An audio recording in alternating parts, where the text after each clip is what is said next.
The flu is estimated to cost the U.S. economy roughly $10.5 billion annually. And that figure does not even include lost productivity from sick days. And as Meg Tirrell reports, this year's flu season is expected to be especially bad.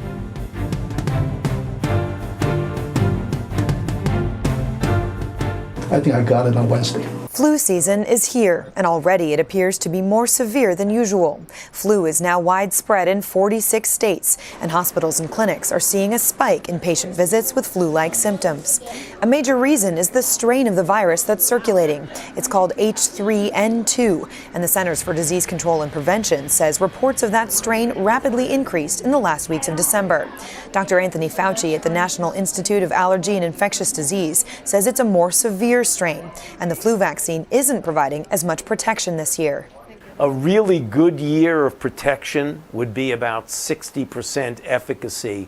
We can't tell for sure right now, but we're estimating that it's going to be significantly less than that. It's going to probably be around 30% for the predominant strain. Doctors we've spoken with say this is shaping up to be the worst U.S. flu season since the 2009 swine flu. That puts pressure on emergency departments like this one. So last year, a busy day in our emergency department would have been 200, maybe up to 220.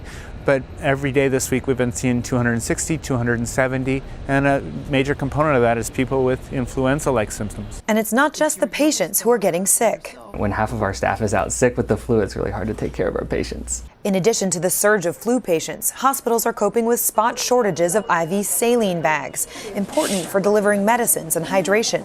Those products had already been in short supply, but production problems were exacerbated as Hurricane Maria hit facilities in Puerto Rico run by Baxter, a main supplier. Habla Dr. Nelligan, solo quería chequear cómo está Ulises con la influenza. And with ERs getting overwhelmed by flu patients, doctors at Stanford are encouraging the use of telemedicine for those without major complications, so patients can get the care they need without going out and risking spreading the flu further.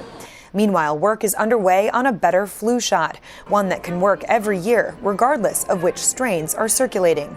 We want to get away from that intelligent guess game and be much more sure that if you get a vaccine that can protect against virtually any of the influenzas, that would be what we call the universal influenza vaccine. And that's what we're trying very hard to get to. Dr. Fauci says that may be several years away. Meanwhile, doctors recommend staying home from work if you're sick, covering coughs, and washing hands with soap and water.